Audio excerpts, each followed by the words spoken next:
بسم الله الرحمن الرحيم. ومن أحسن قولا ممن دعا إلى الله وعمل صالحا وقال إنني من المسلمين.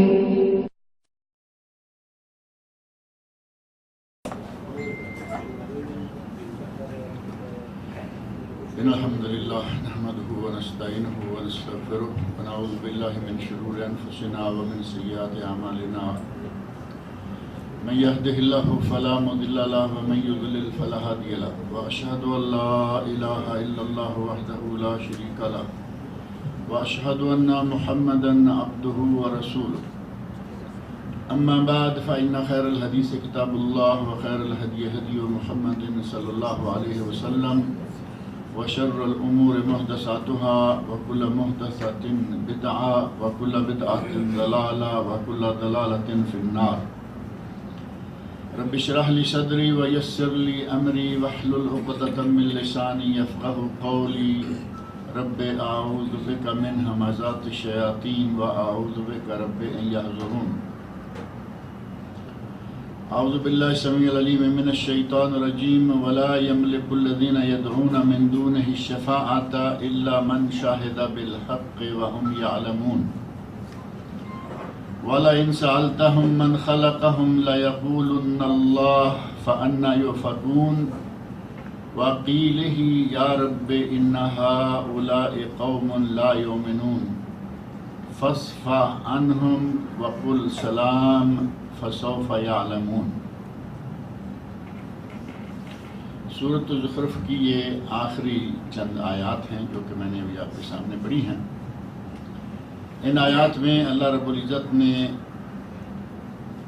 بالکل آغاز میں ہی پہلی ہی آیت جو میں نے پڑھی ہے ایک بڑا مشہور و معروف مسئلہ ذکر فرمایا ہے جو ہمارے ماحول میں خاص طور پر ہمارے پاک و ہند کے ماحول میں جسے بڑا ایزی لے لیا گیا ہے. ساری عمر بے عملی میں گزارتے چلے جاتے ہیں.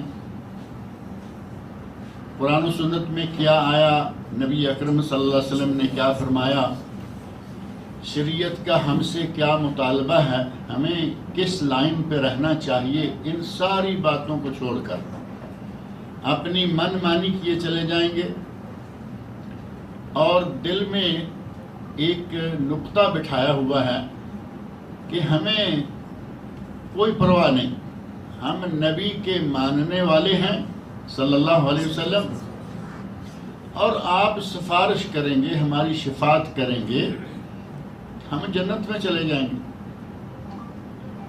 اور اگر نبی نے ہماری سفارش نہیں کرنی، اگر آپ نے گناہ گاروں کی سفارش نہیں کرنی تو پھر آپ نے کس کی سفارش کرنی؟ یہ ہے قضیہ جو ہمارے یہاں بہت آسان، بڑا ایزی اپنے دل میں بٹھایا ہوا ہے کہ جو بھی کرنا ہے کرتے چلے جائیں. مسلمان ہم ہیں، لا الہ الا اللہ محمد رسول اللہ پڑھ چکے ہیں، لہذا ہمیں اب اور کوئی اتنا زیادہ مسئلہ نہیں ہے. نبی صلی اللہ علیہ وسلم کی شفاعت ہوگی اور ہم جنت چلے جائیں گے. یہ شفاعت کے مسئلے کو نہ سمجھنے کے نتیجہ میں کہ شفاعت اصل کیا ہے، کون کس کی شفاعت کر سکتا ہے، کہاں یہ جائز ہے، کہاں یہ ممکن ہے، اگر یہ ساری تفصیل ذہن میں ہو تو پھر یہ اتنا آسان کام نہیں ہے کہ آدمی کچھ بھی کرتا رہے اور کہے کہ شفاعت مصطفیٰ ملے گی اور میں جنت میں چلا جاؤں گا. قرآن کریم میں اللہ رب العزت نے مختلف مقامات پر، خاص طور پر 3 مقام قرآن کریم کے ایسے ہیں جہاں اللہ رب العزت نے شفاعت کے مسئلہ کو تفصیل کے ساتھ ہمارے سامنے رکھ دیا ہے کہ کون کس کی سفارش کرے گا. ہر کوئی ہر کسی کی سفارش کر نہیں سکتا. سفارش کرنے والے اللہ کے نیک بندے، انبیاء کرام ہوں گے، وہ سفارش کریں گے اور اللہ کے فرشتے بھی سفارش کریں گے. لیکن مسئلہ یہ ہے کہ وہ کن کی سفارش کریں گے. کیا ہر گناہ گار، شرک و بدعت کا ارتکاب کرنے والا ہر شخص یہ آس لگا کے بیٹھ جائے کہ میری شفاعت ہوگی، میری سفارش ہوگی، میں جنت چلا جاؤں گا. اس مسئلہ کو سمجھنے کے لیے ہمیں قرآن کریم کے ان تینوں مقامات کو خاص طور پر اپنے ذہن میں رکھنا چاہیے. اللہ رب العزت نے پہلے اس آیت میں فرمایا وَلَا يَمْلِكُ الَّذِينَ يَدْعُونَ مِن دُونِ اللَّهِ الشَّفَاعَةَ، جن کی یہ لوگ عبادت کرتے ہیں وہ اپنے ہاتھ میں، اپنی ملکیت میں شفاعت نام کی کوئی چیز نہیں رکھتے. انہیں یہ حق نہیں ہے، ان کے پاس یہ طاقت نہیں ہے کہ وہ جس کی چاہیں گے اٹھ کے سفارش کر دیں گے، بلکہ مسئلہ یہ ہے کہ کیا وہ خود اس لائق بھی ہیں کہ شفاعت کے لیے کھڑے ہوں. اب یہاں اللہ رب العزت نے فرمایا وَلَا يَمْلِكُ الَّذِينَ يَدْعُونَ مِن دُونِ اللَّهِ، اللہ کو چھوڑ کر جن جن چیزوں کی یہ پوجا کرتے ہیں. پہلی بات تو یہ کہ وہ کون ہیں؟ غیر اللہ. اگر ان میں حضرت عیسیٰ علیہ السلام اور حضرت مریم علیہ السلام کو لے لیا جائے، ان کو دو کو چھوڑ دیجیے. کن کی عبادت دنیا میں ہو رہی ہے؟ جانوروں کی، کیڑوں مکوڑوں کی، چھوٹے بڑے جانوروں کی، عجیب و غریب قسم کے شرارتی جانوروں کی. بندر کی پوجا ہو رہی ہے نا، اور بڑا شریف جانور ہے، شرارتی قسم کا جانور. اللہ رب العزت نے اصحاب السبت کو مسخ بھی کیا تو کس جانور کی شکل میں؟ اصحاب السبت مشہور واقعہ نا، یہودیوں کا، جن کو کہا گیا تھا کہ ہفتے کے دن شکار نہیں کرنا، تو انہوں نے عجیب و غریب قسم کی حرکتیں کی. وہ تفصیلی واقعہ سورہ بقرہ میں موجود ہے. اللہ رب العزت نے نافرمان لوگوں کی شکل بدلی تو فرمایا کونوا قردۃ خاسئین، انتہائی ذلیل و خوار بندر بن جاؤ. اللہ نے جس جانور کی شکل میں مسح کر کے نافرمانوں کو رکھا، اس کی آج پوجا ہو رہی ہے.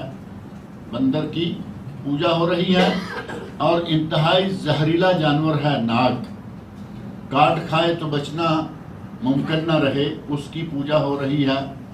بہت بڑا جانور ہاتھی ہے، اس کی پوجا ہو رہی ہے. اب یہ کس کی سفارش کریں گے؟ بندر کسی کی سفارش کرنے کے لائق ہے؟ سانپ یا ناگ یا ہاتھی یہ کسی کی سفارش کر سکیں گے؟ مٹی کا یا پتھر کا ایک بت بنا کے دیوار کے ساتھ لگا دیا، کھڑا کر دیا، اس کے سامنے عبادتیں کرنے، دعائیں مانگنے کے لیے کھڑے ہو گئے. یہ بت کسی کی سفارش کل کو کیا کرے گا، جو آج بھی نہیں بولتا اور آج بھی کچھ نہیں کرتا؟ بلکہ حضرت ابراہیم خلیل علیہ السلام نے ان کا جو تیا پانچا کیا تھا وہ بھی قرآن کریم میں موجود ہے. ان کے خداؤں کے بارے میں گھس کر انہوں نے سب کو، کسی کی آنکھ پھوڑ دی، کسی کا دانت توڑ دیا، کسی کا کان کاٹ دیا، کسی کا کچھ کر دیا. اور ان کے آگے پڑے ہوئے کھانے ہیں، رنگ برنگے کھانے، عجیب. مشرک کا میرا خیال ہے کہ عقل سے کوئی تعلق ہی نہیں ہوتا. لکڑی کا، پتھر کا بت بناتے ہیں اور پھر کہتے ہیں کہ یہ کھائے گا، یہ پیے گا، مٹھائیاں کھائے گا. دور اس زمانے میں انہوں نے کیا کیا چیزیں سامنے رکھی ہوئی تھی اور کیا کیا کھانے یا کیا مٹھائیاں تھیں. ایک چیز ہماری آنکھوں میں دیکھنے میں آتی رہتی ہے کہ ہندو کالے سے رنگ کا ایسے ایک پتھر ہے اور اس کے اوپر دودھ گراتے رہتے ہیں. معروف ہے نہیں؟ کتنی بے عقلی والی، کتنی احمقانہ حرکت ہے کہ پتھر کیا پیے گا. لکڑی کا، پتھر کا بت بنا کے کھڑا کیا ہے، اس کے پاؤں کے پاس جا کے مٹھائی رکھ کے آ جاؤ گے، وہ کیا کھائے گا؟ ابراہیم خلیل علیہ السلام نے داخل ہوتے ہی ان کے سامنے مٹھائیاں پڑی ہوئی دیکھی تو فرمایا افلا تاکلون، تمہارے سامنے اللہ کی نعمتیں پڑی ہیں، تم کھاتے نہیں ہو؟ وہ کیا کھائیں گے اور کیا کریں گے؟ اور جب قوم نے آ کے ابراہیم علیہ السلام سے پوچھا کہ تم نے یہ حرکت کیا، چونکہ انہیں توقع تھی، تو ابراہیم علیہ السلام نے ایک ہی کلمہ کہا کہ ان کو پوچھ لیجئے، ان سے پوچھ لیجئے کہ اگر ان کے بازو، ان کی ٹانگیں میں نے کاٹی ہیں تو یہ بتا دیں گے تم. سب کے سر جھکا کے کھڑے ہو گئے کہ ہم بھی کتنے احمق ہیں، ان کی پوجا کر رہے ہیں جو بول نہیں سکتے، جو سن نہیں سکتے، جو حرکت نہیں کر سکتے۔ اب یہ سلسلہ ابراہیم علیہ السلام، ان سے پہلے، ان کے بعد جو پہلے پنجتن پاک رہے ہیں، ود، سوا، یعوس، یغوس، نصر، وہ بھی تو پتھر کے ہی تھے۔ پہلے انسان کے بعد میں ان کی تصویریں بنائی گئیں، بت بنائے گئے، پتھر کے بنائے گئے۔ وہ پنجتن پاک تھے یا حضرت ابراہیم الخلیل کے زمانے میں جو مشرکین نے بت تیار کیے تھے، یا آج جو ہمارے یہاں بت پوجے جا رہے ہیں، ان میں سے کون سی چیز ہے جو بولے گی اور کہے گی کہ یا اللہ ان کو معاف کر دو؟ اللہ رب العزت نے تو قرآن کریم میں فرمایا ہے کہ یہ سارے کے سارے جہنم کا ایندھن بنے گے۔ اللہ رب العزت مشرکین کی آنکھوں کے سامنے ان کے ان خداؤں کو جہنم میں پھینکے گا، یہ تو خود جہنم میں جائیں گے۔ قرآن کریم نے اس بات کی گواہی دی کہ اللہ رب العزت ان کو جہنم کا ایندھن بنائے گا، یہ کسی کی سفارش کیا کرے؟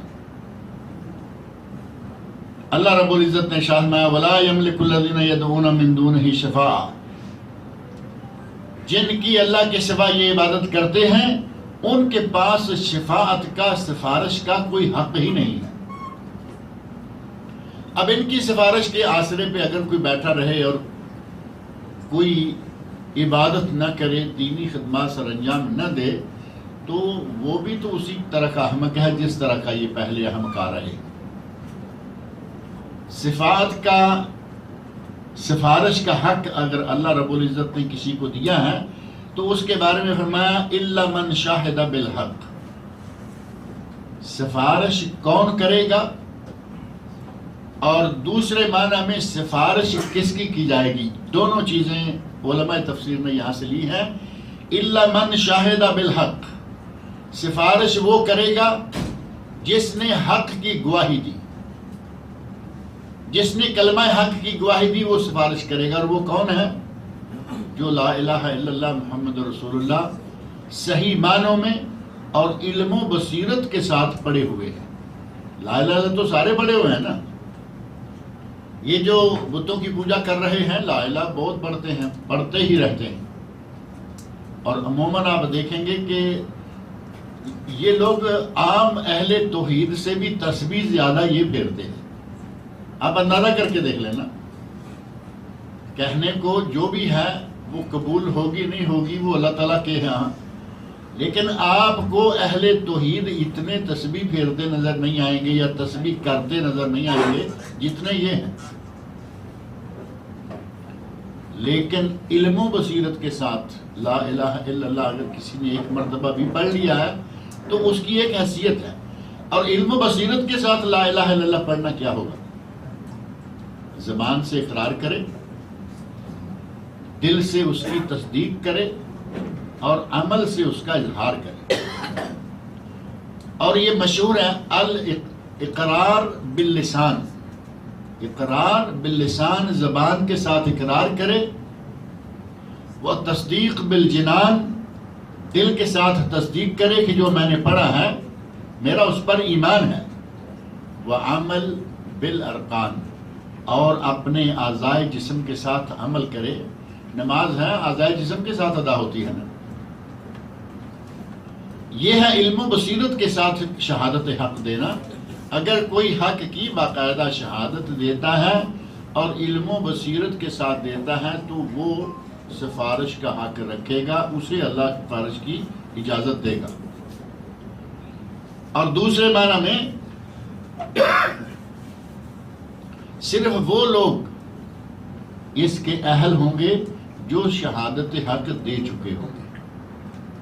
شہادت حق دی، دل سے، زبان سے، اپنے عمل سے، ہر اعتبار سے لا الہ الا اللہ پر عمل کیا، لیکن کمی کوتاہی ہو گئی، گناہ ہو گیا، اللہ رب العزت ان کے لیے شفاعت کروائے گا، انبیاء سے، ملائکہ سے، فرشتوں سے، وہ سفارش کریں گے، اللہ رب العزت ان کی کمی کوتاہی کو اس شفاعت کے ذریعے معاف کر دے گا، ان کو جنت میں داخل کر دے گا۔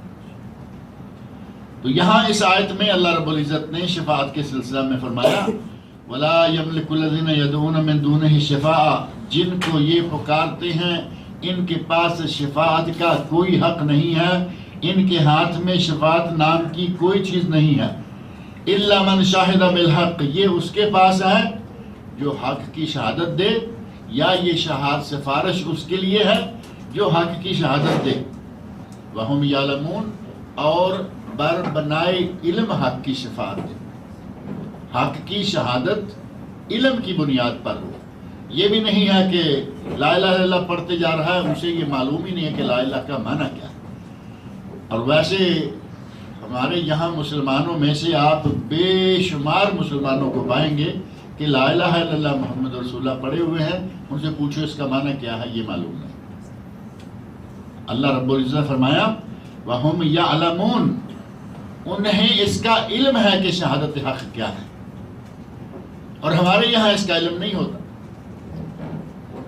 ہمارا نظام تعلیم پاکستان اور انڈیا کا بڑا عجیب ہے، ساری عمر ایک حافظ صاحب بچوں کو قرآن پڑھاتے رہتے ہیں، خود اس حافظ صاحب کو ساری عمر قرآن کا معنی نہیں آتا، ساری عمر گزر جاتی ہے بچوں کو قرآن پڑھا رہے ہیں، قاعدہ بغدادی قاعدہ سے لے کر نورانی قاعدہ سے لے کر والناس تک پڑھاتے ہیں، خود انہیں قرآن کی ایک آیت کا ترجمہ نہیں آتا، الا ماشاء اللہ، سوائے چند لوگوں کے جو اہل علم ہوں گے، ظاہر ہے کہ ان میں اہل علم بھی ہوتے ہیں، اور عموماً ایسا ہے کہ جو اہل علم ہے وہ پھر قرآن نہیں پڑھاتے، حافظ ہیں یقیناً، امام ہیں یقیناً، لیکن امام ہیں، خطیب ہیں، واعظ ہیں، وہ حلقے کے مدرس عموماً نہیں ہوتے۔ یہ ہمارے یہاں سخت رجحان ہے کہ بس قرآن کریم پڑھ لو جیسے کیسے بھی ہے، ایک مرتبہ اس سے گزر جاؤ تو کام چل جائے گا۔ ساری عمر بچے نے بھی پڑھ لیا، ساری عمر اس کی گزر گئی، اسے بھی نہیں معلوم کہ اس قرآن میں کیا کہا گیا ہے، اور استاد نے ساری عمر پڑھانے میں گزار دی، اسے بھی نہیں معلوم کہ قرآن کا پیغام کیا ہے اور اللہ نے اس میں کیا فرمایا۔ جبکہ شہادت حق جو ہے اس کا مطالبہ یہ ہے کہ یہ بربنائے علم ہونا چاہیے، علم ہو کہ میں کیا کہہ رہا ہوں، میں کیا اپنی زبان سے کیا ادا کر رہا ہوں، لیکن ایسا نہیں ہوتا۔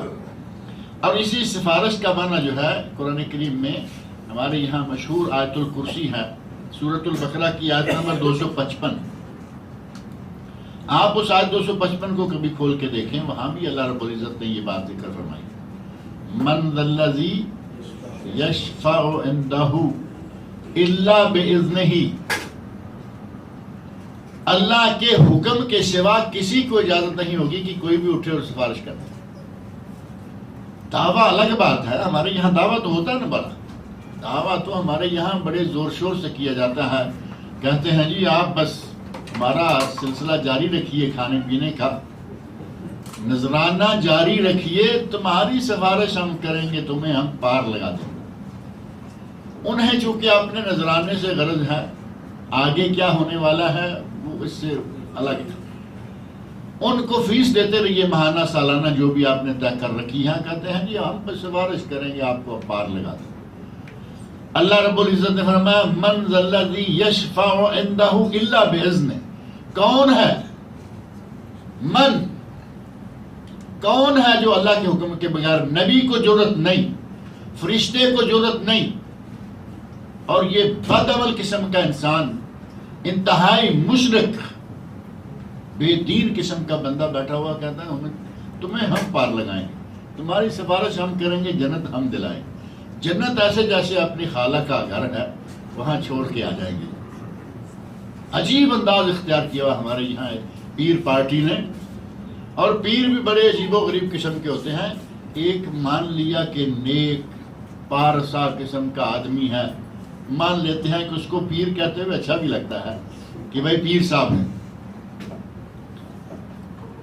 انتہائی اچکا، شکل سے انتہائی بے دین۔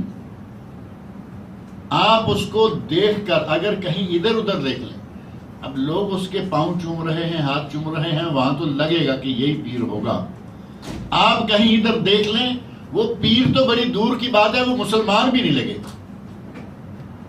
اس قسم کا آدمی کہے کہ تمہیں میں پار لگاؤں گا اور ہم بڑے مزے کے ساتھ۔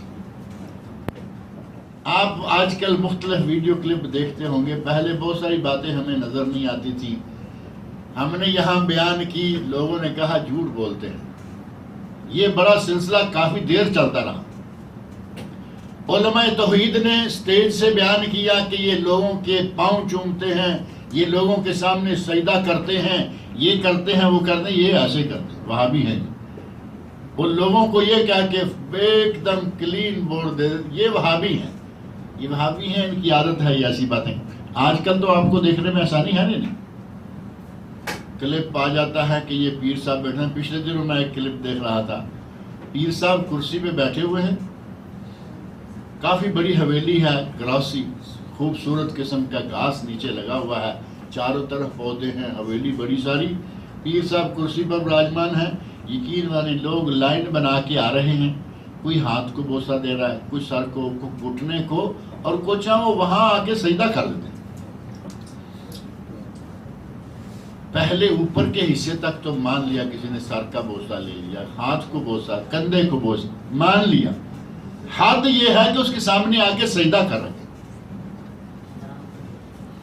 اب یہ لوگ ہیں جن کو اللہ اجازت دے گا کہ تم ان کی سفارش کرو، اور یہ پیر صاحب جن کا میں ذکر کر رہا ہوں شریعت سے بالکل بری نظر آتے ہیں۔ کلین شیو قسم کے ماڈرن پیر آ گئے ہیں آج کل، ماڈرن دور، ہر چیز ماڈرن ہوتی جا رہی ہے، پیر بھی ماڈرن ہونا شروع ہو گئے ہیں۔ داڑھی نام کی چیز نہیں، شریعت نام کا ان کے پاس کوئی نشان نظر نہیں آتا، بیٹھے ہوئے ہیں لوگوں کے لیے شفاعت کا ادارہ کھول کر۔ اللہ رب العزت فرماتے ہیں من ذا الذی یشفع عندہ الا باذنہ، کون ہے جو اللہ کے حکم کے سوا، اللہ نے کون ہے یعنی مطلق کہ کوئی ایسا شخص نہیں ہے، نہ انبیاء سے، نہ ملائکہ سے، اور نہ کوئی اور صالحین میں سے جو اللہ کی اجازت کے، اس کے اذن کے بغیر کسی کی سفارش کر سکے۔ اور قرآن کریم میں ہی سورۃ الانبیاء میں اللہ رب العزت نے آیت نمبر 28 میں ارشاد فرمایا یعلم ما بین ایدیہم وما خلفہم ولا یشفعون۔ یہاں اللہ رب العزت نے فرشتوں جیسی پاک باز مخلوق، فرشتوں سے بڑھ کر پاک باز اور مخلوق کون سی ہے جن کے بارے میں اللہ نے فرمایا ہے لا یعصون اللہ ما امرہم ویفعلون ما یؤمرون۔ فرشتے وہ ہیں کہ وہ اللہ رب العزت کے کسی کام کا انکار نہیں کرتے، کسی امر کی نافرمانی نہیں کرتے۔ وَيَفْعَلُونَ مَا يُؤْمَرُونَ، جو اللہ نے حکم انہیں دیا ہے وہ صرف وہی کرتے ہیں۔ جن کی اللہ یہ تعریف کرے وہ کتنے پاک باز ہیں۔ اللہ رب العزت نے ان کا تذکرہ کرنے کے بعد فرمایا یعلم ما بین ایدیہم وما خلفہم، اللہ رب العزت ان کے آگے پیچھے کیا ہے اسے جانتا ہے، ولا یشفعون، اور وہ کسی کی سفارش نہیں کر سکتے۔ یہ گندے قسم کے لوگ، بے دین قسم کے لوگ جو اپنے آپ کو پیر کہلوائیں یا کچھ بھی کہلوائیں، یہ سفارش کیا کریں گے؟ اللہ رب العزت نے فرمایا وہ پاک باز فرشتے بھی کسی کی سفارش نہیں کر سکتے، اور اگر کریں گے تو کس کی؟ الا لمن ارتضی، اس شخص کی سفارش کریں گے جس پر اللہ راضی ہے۔ اللہ کی رضا موجود ہے تو سفارش ہوگی، ورنہ سفارش نہیں کر پائیں گے، فرشتے بھی سفارش نہیں کر پائیں گے۔ وَهُم مِّن خَشْيَتِهِ مُشْفِقُونَ، اور وہ خود فرشتے اللہ کی اجازت سے، اس کے اذن سے جس پر اللہ راضی ہوگا اس کی سفارش کریں گے، لیکن خود اپنی ذات میں وہ لرزاں و ترساں ہیں، ڈر رہے ہیں۔ اللہ رب العزت کے سامنے کسی کی دم مارنے کی جرت نہیں ہے، بلکہ وہ خود مشفقون، ڈرے ہوئے ہیں، ہیبت زدہ ہے۔ قرآن کریم میں اللہ رب العزت نے اس مسئلے کو بڑے واضح انداز سے 3 مقامات پر بیان فرما دیا کہ سفارش کا حق ان لوگوں کے، یہ جو اللہ کے حکم کے ساتھ سفارش کریں گے وہ ہیں انبیاء کرام، وہ ہیں فرشتے، وہ ہیں اللہ کے نیک بندے، لیکن اپنی من مانی کے ساتھ نہیں کہ جس کی چاہیں سفارش کر دیں، جس کو چاہیں پار لگا دیں، جس کو چاہیں درمیان میں ڈبو دیں، بلکہ وہ اللہ کی اجازت سے اللہ کی مرضی رضا کے بعد سفارش کریں گے، اس کے علاوہ کسی کو سفارش کرنے کا حق حاصل نہیں ہوگا۔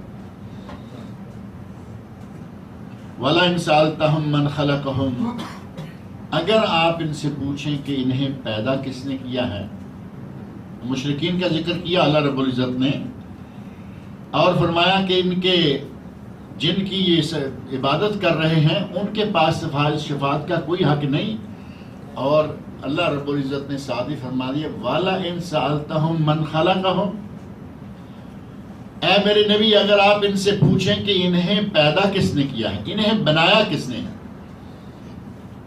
اب یہاں بھی دونوں احتمال موجود ہیں کہ ان مشرکوں سے پوچھو کہ تمہیں کس نے بنایا ہے، ایک احتمال یہ ہے، اور دوسرا احتمال یہ ہے کہ ان مشرکوں سے پوچھو کہ جن کی یہ عبادت کر رہے ہیں انہیں کس نے بنایا ہے۔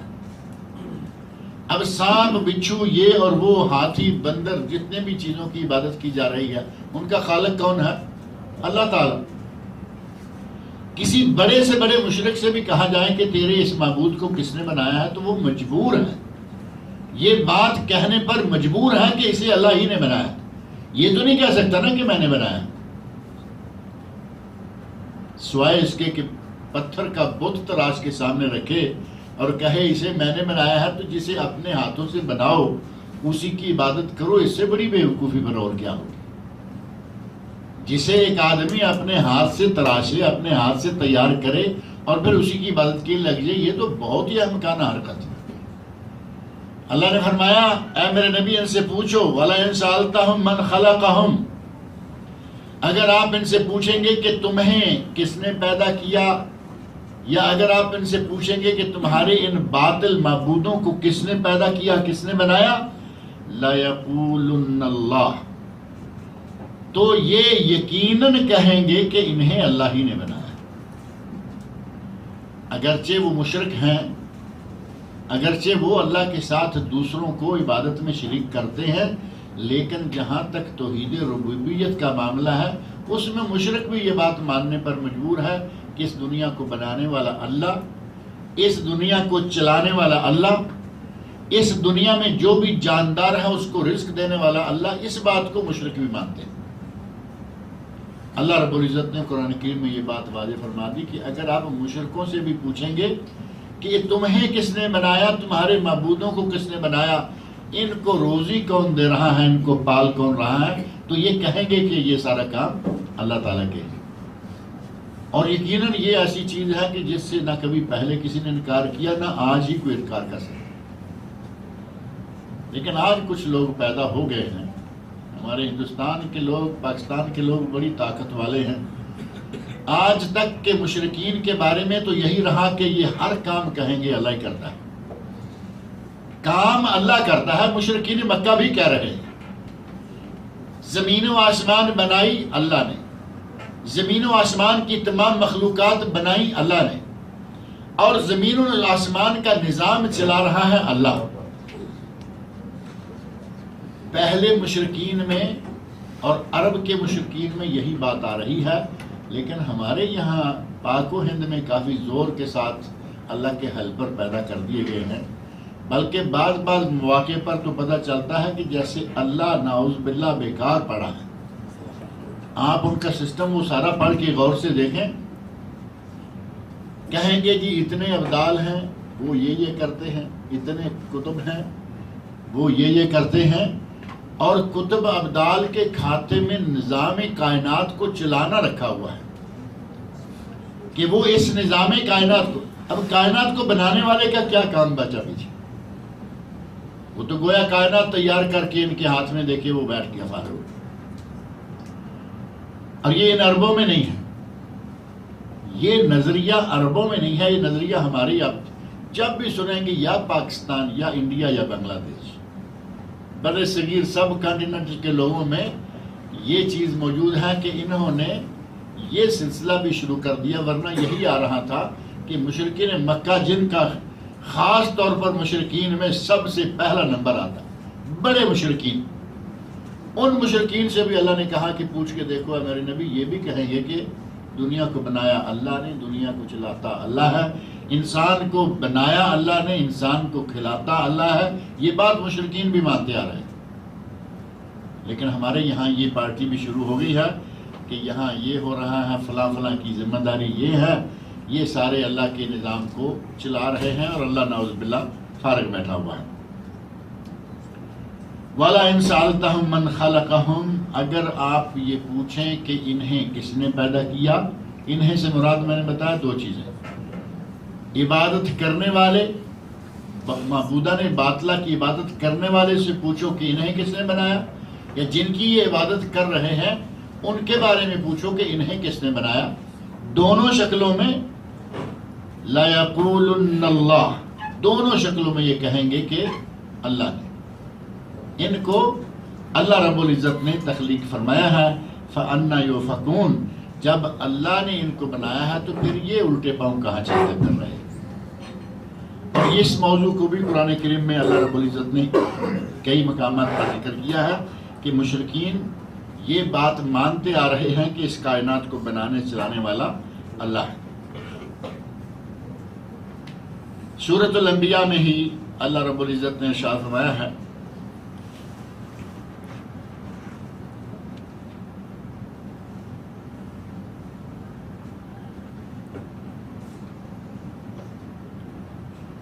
سورۃ الانبیاء میں شفاعت کا مسئلہ ہے. سورۃ العنکبوت ہے، سورۃ العنکبوت آیت نمبر 61، وَلَا إِن سَأَلْتَهُم مَّن خَلَقَ السَّمَاوَاتِ وَالْأَرْضِ. اب یہاں اللہ رب العزت نے بتوں کو پوجنے والوں اور جن کی وہ پوجا عبادت کرتے ہیں ان سے ہٹ کر ان زمین و آسمان کے بارے میں فرمایا، وَلَا إِن سَأَلْتَهُم مَّن خَلَقَ السَّمَاوَاتِ وَالْأَرْضِ. اگر آپ ان سے پوچھیں کہ آسمانوں اور زمین کو کس نے بنایا ہے. وَسَخَّرَ الشَّمْسَ وَالْقَمَرَ، اس بڑے آسمان پر سورج اور چاند کو کس نے مسخر کیا ہوا ہے. سورج اور چاند کو کس نے مسخر کیا ہوا ہے. مسخر سے مراد کیا ہے کہ اللہ رب العزت کی منشا کے مطابق، اس کے بنائے ہوئے نظام کے مطابق کیا یہ چلانے والا کون ہے. اب چاند اور سورج اپنی مرضی کے مطابق تو نہیں چل رہے نا، اللہ رب العزت نے ان کو مسخر کیا، ان کے لیے اتنا زبردست نظام بنایا ہے کہ دنیا کے نظام میں، دنیا کے ہر طرح کے نظام میں خلل واقع ہو سکتا ہے اور اس کے مشاہد ہمارے پاس موجود ہیں، دلائل موجود ہیں، لیکن اللہ رب العزت نے جو نظام بنایا ہے اس میں کبھی کوئی خلل واقع نہیں ہوا. ہمارے یہاں ہوائی جہاز چلتا ہے اور دو ملکوں کے ہوائی جہاز کہیں کہیں آپ سنتے رہتے ہیں، ہوائی جہاز سے ہوائی جہاز ٹکرا گیا، اور دو ملکوں کا کیا بھی کل پرسوں میں خبر پڑ رہا تھا، ایک ہی ملک کے اپنی دو ہوائی جہاز آپس میں ٹکرا گئے. یہ چند دنوں کی بات ہے. اتنا مضبوط نظام، ان کے پاس ریڈار، ان کے پاس یہ، ان کے پاس وہ، سارا کچھ، لیکن اس میں خلل کبھی نہ کبھی آتا رہتا ہے. ٹرینوں کا سسٹم بھی دیکھیں اب کتنا سخت ہے. لوہے کی پٹڑی ہے، اس کے اوپر اس کا پہیہ بھی ایسا بنا ہوا ہے کہ وہ ادھر ادھر جا ہی نہیں سکتا، لیکن کبھی کبھی نظام میں خلل ایسا آتا ہے کہ پٹڑی بدل کے یا دو انجن آپس میں آ گئے. گاڑیوں کا تو مسئلہ ہی خیر عام ہے، وہ تو ہمارے سامنے روزانہ دوسرے دن ایکسیڈنٹ پہ ایکسیڈنٹ ہو رہے ہیں. اللہ رب العزت نے جب سے یہ کائنات بنائی ہے، زمین و آسمان بنائے ہیں، چاند اور سورج اپنے اپنے مدار پر چل رہے ہیں. سابقہ تاریخ انسانی میں کبھی ان دونوں کے درمیان ایکسیڈنٹ سنا ہوا؟ کبھی کہیں آگے پیچھے ہو گئے؟ اللہ نے ان کو مسخر کر رکھا ہے. اللہ رب العزت نے ایسا نظام ان کو دیا ہوا ہے، لَلشَّمْسُ يَنبَغِي لَهَا أَن تُدْرِكَ الْقَمَرَ وَلَا اللَّيْلُ سَابِقُ النَّهَارِ.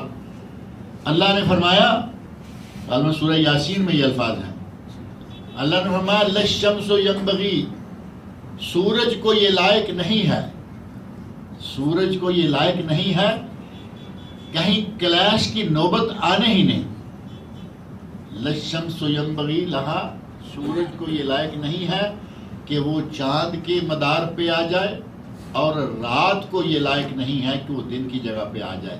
رات اپنی جگہ، دن اپنی جگہ برابر چل رہے ہیں، سورج اور چاند اپنی اپنی جگہ پر برابر چل رہے ہیں۔ اللہ نے فرمایا کہ یہ تسخیر کس نے کی ہے؟ ان سے پوچھو کہ زمین و آسمان کس نے بنائے، اور ان سے پوچھو وسخر الشمس والقمر کہ یہ زمین و آسمان کے ساتھ ساتھ یہ چاند اور سورج کو کس نے مسخر کیا ہوا ہے؟ لَيَقُولُنَّ اللَّهُ، تو کہیں گے کہ یقیناً یہ تو اللہ ہی نے کیا۔ نون تاکید کی دونوں جگہ پہ، پہلی جگہ بھی یہاں بھی۔ لَيَقُولُونَ اللہ نہیں، لَيَقُولُنَّ اللہ، نون تاکید، یہ بالتاکید پورے یقین کے ساتھ، پوری تاکید کے ساتھ کہیں گے کہ یہ کام اللہ کا ہے۔ زمین و آسمان بنانا، چاند اور سورج کو ان میں مسخر کرنا، ان کا ایک نظام بنانا اور اس نظام پر ان کو چلانا، یہ اللہ ہی کا کام ہے۔ اور ساتھ ہی یہاں فرمایا فَأَنَّ يُؤْفَكُونَ، اگر یہی بات ہے تو پھر تم کدھر الٹے پھرے جا رہے ہو؟ فَأَنَّ يُؤْفَكُونَ کا معنی کہ اللہ رب العزت کے بارے میں یہ مانتے ہو، پھر اس کو چھوڑ کر کہاں بھاگے پھر رہے، کیوں ادھر ادھر کے راستوں پہ چڑھتے ہو؟ اور یہی بات آگے سورہ لقمان میں فرمائی، آیت نمبر 25 میں، وَلَا إِن سَأَلْتَهُم مَّنْ خَلَقَ السَّمَاوَاتِ وَالْأَرْضِ، اگر آپ پوچھیں کہ آسمانوں اور زمین کو کس نے بنایا، لَيَقُولُنَّ اللَّهُ، تو یہ کہیں گے کہ یقیناً یہ تو اللہ ہی نے بنایا۔ یعنی قرآن کریم میں جا بجا اللہ رب العزت نے یہ سوال ان سے کروایا نبی سے کہ اے میرے نبی ان سے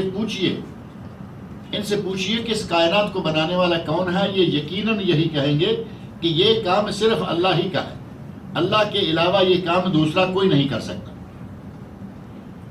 اور سورۃ الزمر آیت نمبر 38 میں ہے، وَلَا إِن سَأَلْتَهُم مَّنْ خَلَقَ السَّمَاوَاتِ وَالْأَرْضِ لَيَقُولُنَّ اللَّهُ، وہی کلمات، اسی طرح کے الفاظ کہ اگر آپ ان سے پوچھیں زمین و آسمان کو کس نے بنایا تو کہیں گے کہ انہیں اللہ ہی نے بنایا۔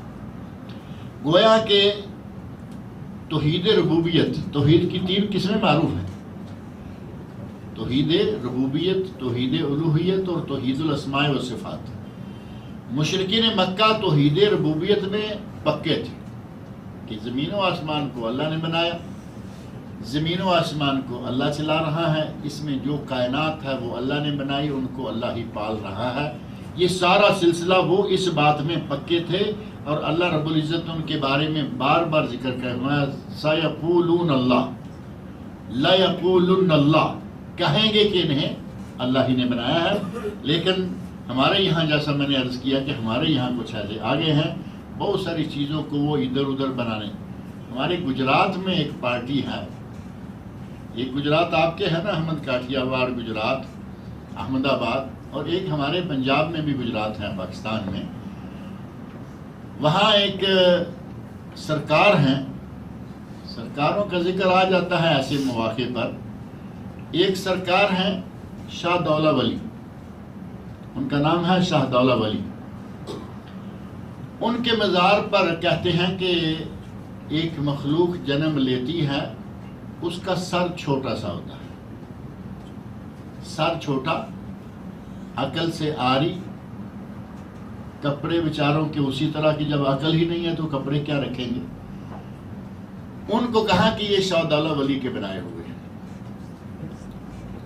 مشرکین مکہ کہہ رہے ہیں کہ پوری کائنات کو بنانے چلانے والا اللہ ہے، غیر اللہ کی عبادت ضرور کرتے ہیں لیکن یہ مانتے ہیں کہ بنانے چلانے والا اللہ ہی۔ اور ہمارے یہاں بنانے چلانے میں بھی کچھ لوگوں کو شامل کیا، کہتے ہیں کہ یہ شاہ دولہ ولی کی سرکار کی سمجھے کہ مخلوق ہے، انہی کے دربار کے چکر وہ کاٹتے ہیں، وہی وہ رہتے ہیں، وہی ان کا مرکز وہ ہے، لیکن پورے پاکستان میں گھومتے پھرتے ہیں کہیں نہ کہیں۔ اور جو بھی دیکھتا ہے وہ عجیب حالت میں ہوتے ہیں، جس کے دل میں جو آیا، کوئی 1 ریال 2 روپے 5 روپے 10 روپے جیب میں ڈالتا چلا جاتا ہے۔ اور اب پہلے تو ان کو ایک تقدس حاصل تھا کہ یہ سرکار کے بنائے ہوئے ہیں۔ ہمارے ایک مولانا ہیں، وہ کہتے ہیں کہ اللہ رب العزت کے قربان جائیے، جس کو بنایا اتنا خوبصورت بنایا، انہوں نے ایک کے کھاتے میں ڈالا، وہ بناتا ہے، اس سے بندہ بھی پورا نہیں بنا، مٹی تھوڑی ملی، سر چھوٹا سا بنا دیا، اور اس میں عقل رکھنا یاد نہیں رہا۔ کہتے ہیں کہ اگر تمہارے کسی سرکار نے کچھ بنا ہی دیا تو پورا بنایا ہوتا، بنایا بھی تو ناقص بنایا۔ اور ان کو آج کل باقاعدہ بزنس کے طور پر استعمال کیا جا رہا ہے۔ دبئی میں کچھ عرصہ میں رہا ہوں، کافی عرصہ۔ ایک صاحب کہتے ہیں کہ بس ہم چھوڑ جائیں گے دبئی کو۔ کبھی کبھی کچھ لوگ آپ سنتے ہوں گے نا، آپ سعودیہ چھوڑ دیں گے، لگتا ہے کہ پیسے جیب میں کافی ہو گئے ہوں گے، اب سعودیہ چھوڑنے کو جی چاہ رہا ہے کہ کہیں جائیں گے، بیٹھیں گے آرام سے، کوئی چھوٹا موٹا کام کر لیں۔ ایک صاحب کہتے ہیں کہ ہم دبئی چھوڑ دیں۔ دوسرا ساتھ بیٹھا ہو کہتے ہیں کیا کرو گے جا کے، پاکستان میں کیا رکھا ہے؟ نہیں دبئی کے کیا، دبئی میں کیا ہے، پاکستان میں جائیں گے 2 چوہے ڈال دیں گے۔ وہ جو سرکار ہیں ان کے بنائے ہوئے وہ عجیب سے قسم کے جو کہتے ہیں کہ اس کے، حالانکہ مخلوق اللہ تعالیٰ کی، اور اس کے پیچھے کتنی کاروائیاں ہیں، کیسے کیسے یہ لوگ ظالمانہ طریقے سے ان لوگوں پہ اس رنگ میں لاتے ہیں تاکہ اس سے بھیک منگوائی جائے۔ یہ صاحب کہہ رہے ہیں کہ جائیں گے اور جا کے 2 چوہے ڈالیں گے، آرام سے بیٹھ جائیں۔ وہ بالکل یہ رنگ جیسے لوگ کہتے ہیں نا کہ جائیں گے جا کے 2 بسیں ڈال دیں گے، ٹرانسپورٹ میں 2 بسیں ڈال دیں گے اور رات کو اچھا بھلا پیسہ لے آیا کریں گے۔ کہتا ہے جائیں گے جا کے 2 چوہے ڈالیں گے۔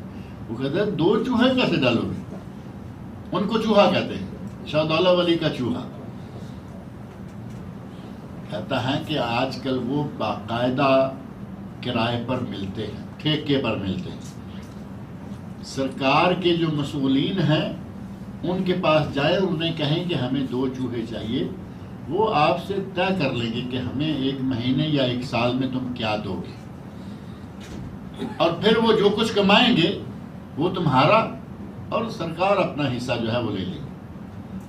باقاعدہ بزنس بنا دیا ہے ان کو کہ یہ سڑک میں چلا دیا، بازار میں چھوڑ دیا، وہ جہاں جائیں گے کچھ نہ کچھ لوگ لاتے۔ ہمارے لوگ بھی کچھ اس طرح کے ہیں، ان کی شکل دیکھ کے بھی یقیناً ان کو کچھ نہ کچھ دیتے ہیں کہ یہ بیچارے ایسے، لیکن اگر ان کے پیچھے جو گنہونی قسم کی سازشیں ہیں اگر یہ ساری ذہن میں رہیں تو پھر ان کو کچھ نہ دے کوئی۔ لیکن وہاں تک ہمارے لوگ جاتے ہی نہیں، دیکھا اور پیچھے لگ گئے کہ یہ تو سرکار ولی سرکار شاہ دولہ ولی سرکار کا یہ چوہا ہے، اور اس کو فوری طور پر نکال کے کچھ نہ کچھ دیے چلے جاتے ہیں۔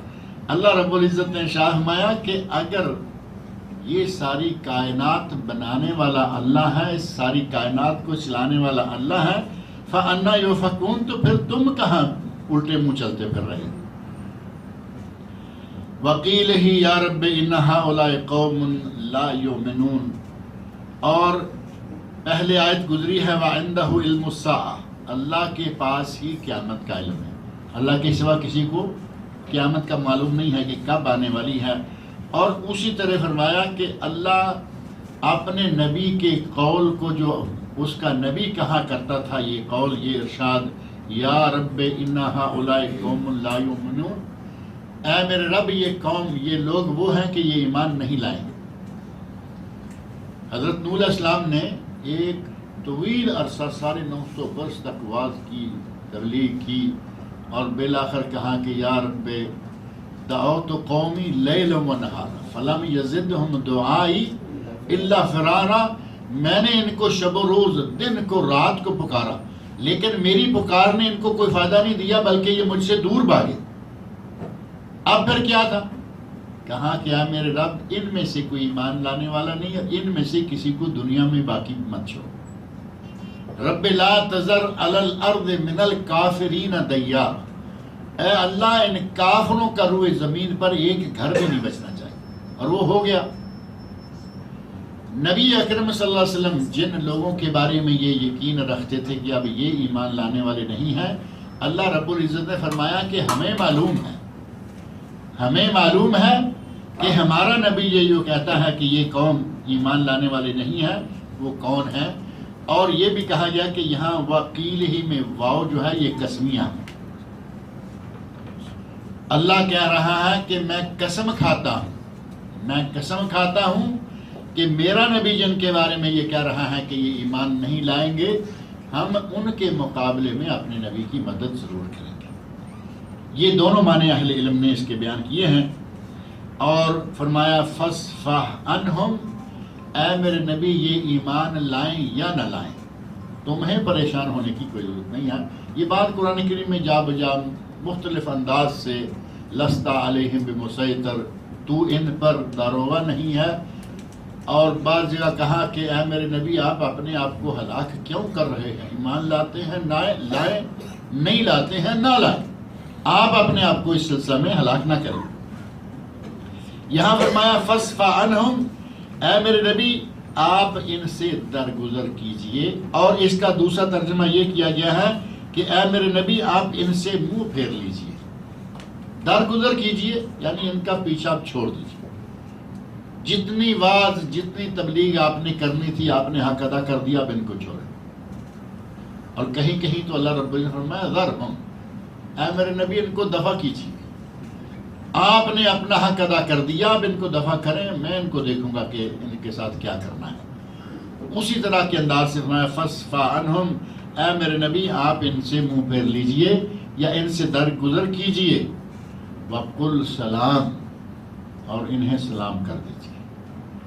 اب یہ سلام ایک تو ہے نا السلام علیکم والا، جس میں باقاعدہ سامنے والے کے لیے دل سے دعا مانگی جاتی ہے. معنی السلام علیکم کا یہی ہے نا کہ اللہ کی سلامتی تم پر ہو، تم پر اللہ کی طرف سے سلامتی ہو، یہ دعا ہے. یہاں وہ سلام مراد نہیں ہے. مشرک کو کافر کو تو ویسے سلام کرنا جائز نہیں ہے نا. نبی اکرم صلی اللہ علیہ وسلم آیا ہے کہ اگر کوئی کافر ہو تو انہیں سلام کرنے میں پہل نہ کرو، اسے یہ نہ کہو السلام علیکم بڑھتے ہوئے، وہ چاہے مینیجر ہی کیوں نہ ہو، چاہے کوئی بھی ہے، السلام علیکم کا اسے حق نہیں ہے. اور کافر اگر سلام کہہ دے تو اس کے لیے نبی صلی اللہ علیہ وسلم نے اصول بتایا ہے کہ وہ جو لفظ بھی کہے وہ جانے، اس کا کام جانے، آپ صرف وعلیکم کہہ دیں. سلام کا ذکر نہیں آیا نا، وہ سلام کا مستحق ہی نہیں ہے.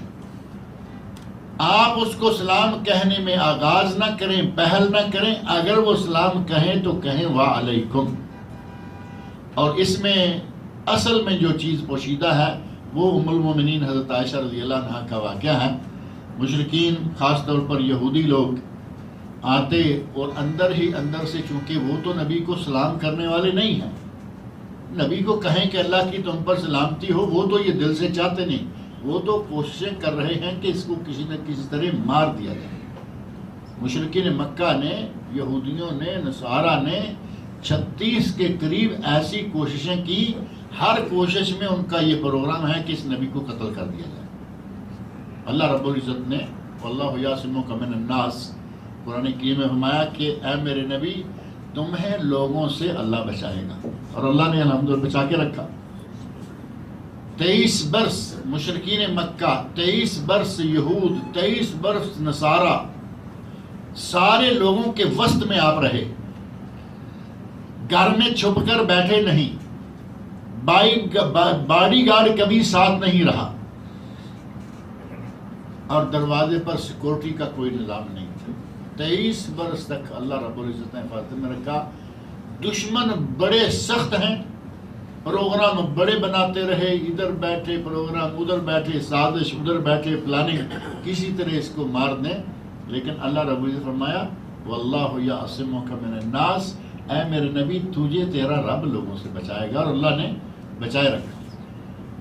اب جو مارنے کے لیے اس طرح سازشیں کر رہا ہو وہ کیسے کہے گا کہ تم پر سلامتی ہو؟ وہ تو کچھ اور ہی کہے گا نا. اور یہودی جان بوجھ کر آتے اور آ کے کہتے السلام علیکم. السلام کا معنی ہوتا ہے موت. السلام علیکم تجھے موت آئے. وہ چاہتے بھی یہ ہیں اور بدترین یہودیانہ مکاری کے ساتھ کہتے بھی ہیں. یہودیوں کی مکاری ہے، ڈیزائن یہ کہ گویا ہم سلام کر رہے ہیں. اور یہ لفظ ایسا ہے کہ آج بھی یہ مروج ہے کافی سارا بعض لوگوں میں. ذرا سی لاپرواہی سے آپ دیکھیں کہ سلام اور سلامتی سے کیا بن رہا ہے؟ موت. اگر آپ نے السلام لام ڈال دیا تو ہو گیا سلامتی، اور اگر لام نکال دیا تو موت بن گیا یا نہیں سیدھا سیدھا. السلام اور السلام صرف لام کم اور زیادہ ہوتا ہے. اور ہمارے یہاں اب عادت ہوتی جا رہی ہے تیزی کے ساتھ السلام علیکم السلام علیکم السلام علیکم. اور کئی لوگ، ایک علاقہ نام میں نہیں لیتا، ان کے یہاں بہت کم سننے میں آتا ہے کہ وہ السلام علیکم کہیں. السلام علیکم، وہ السلام علیکم وہی ہے ان کے دل میں، ٹھیک ہے وہ بات نہیں ہوگی، لیکن زبان جو لفظ ادا کر رہی ہے وہ وہی ہے جو یہودیوں والا. السلام علیکم السلام علیکم کیا معنی ہوگا؟ دل سے اسلام ہی کر رہا ہے، یقیناً یہ بد دعا نہیں دے رہا، لیکن زبان ساتھ نہیں دے رہی اس کے دل کا. اب جو لوگ آپ کو زندہ دیکھنا نہیں چاہتے وہ سلام کیسے کریں گے؟ اللہ نے نبی اکرم صلی اللہ علیہ وسلم کے بارے میں فرمایا وَقُلْ سلام، اے میرے نبی آپ بھی ان کو سلام کر دیجئے.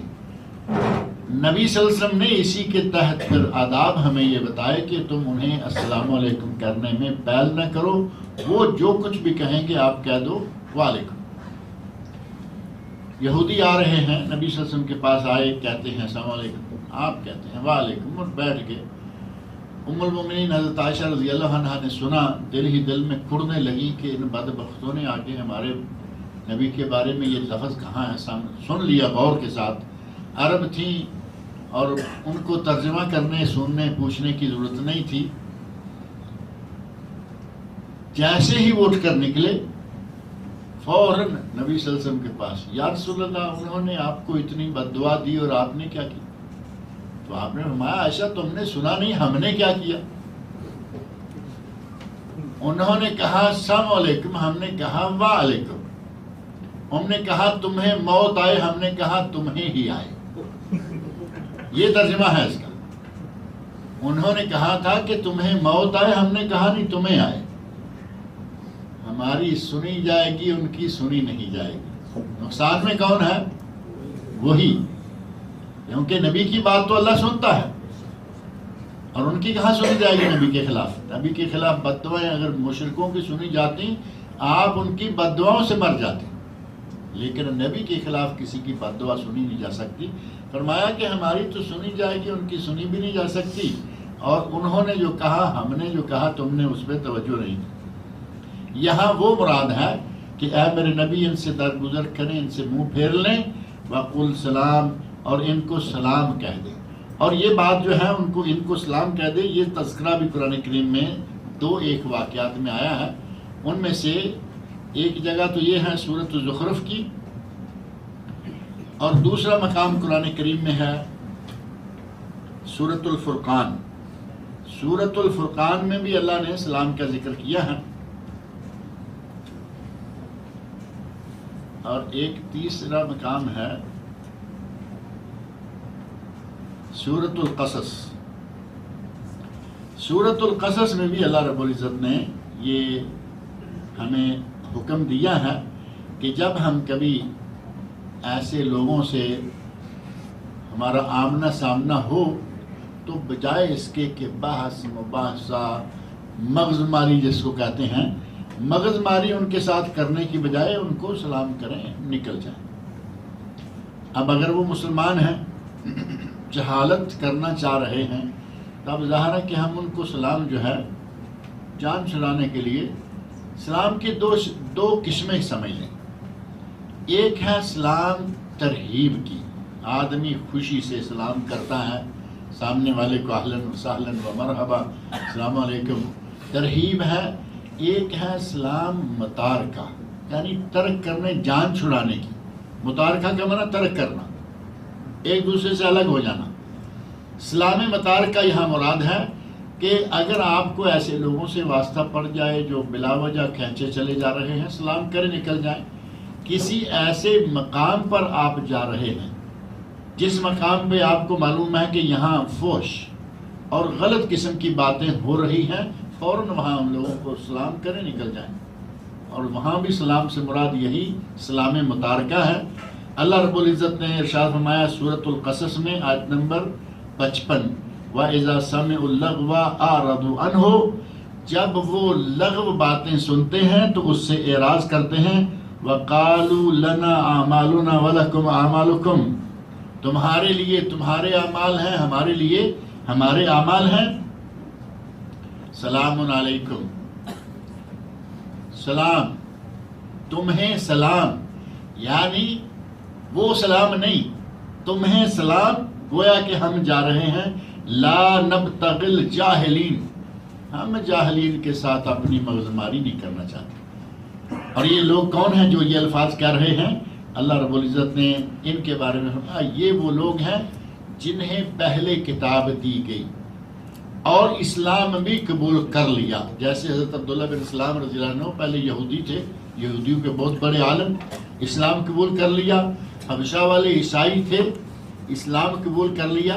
یہودیوں عیسائیوں میں سے، اہل کتاب میں سے جو لوگ اسلام قبول کر لیں، ایمان لے آئیں، وہ جب مسلمانوں یا عام مشرکین یا کسی بھی جگہ وہ جاتے ہیں اور وہاں دیکھتے ہیں کہ باتیں ایسی ویسی چل رہی ہیں، لغو باتیں ہو رہی ہیں، تو وہ خود بخود وہاں سے اعراض کر جاتے ہیں، وہاں بیٹھتے نہیں. ہم تو عادی ہے نا کہ جہاں تھوڑی سی بات چسکے کی شروع ہوئی، لمبے ہو گئے، وہاں پر حدیث کا مذاق اڑایا جا رہا ہے، قرآن کا مذاق اڑایا جا رہا ہے، مولویوں کا مذاق اڑایا جا رہا ہے. ہم بڑے مزے سے گھسے رہتے ہیں، بلکہ کبھی کبھی اپنی طرف سے بھی لقمہ دے دیتے ہیں، لگے ہاتھوں تم بھی اپنا کام کرو. کسی نہ کسی مولوی پہ غصہ تو ہوتا ہی ہے نا، ہم اپنا غصہ وہاں نکال لیتے ہیں. جبکہ اصول اور قاعدہ یہ ہے وَإِذَا سَمِعُوا اللَّغْوَ، جب وہ کوئی لغو بات سنتے ہیں، أَعْرَضُوا عَنْهُ، وہاں سے اعراض کر جاتے ہیں. وَقَالُوا، اور کہتے ہیں لَنَا أَعْمَالُنَا وَلَكُمْ أَعْمَالُكُمْ، ہمارے لیے ہمارے اعمال ہیں جیسے تیسے ہیں، تمہارے لیے تمہاری کرتوتیں ہیں جیسی تیسی ہیں. ترجمہ تو یہی بنتا ہے نا. عمل اور فعل دونوں ایک ہی معنی کی چیزیں ہیں، لیکن اچھے کام کے لیے عمل کا لفظ زیادہ اچھا لگتا ہے اور دوسری طرح کے کام کے لیے فعل اچھا لگتا ہے، حالانکہ فعل اور عمل بات ایک ہی ہے. اسی طرح کام اور کرتوت دونوں کا معنی ایک ہی ہے، لیکن کام عموماً اچھا ہوتا ہے اور کرتوت اچھا نہیں ہوتا ہے. کرنے سے دونوں کا معنی کرنا ہی ہے.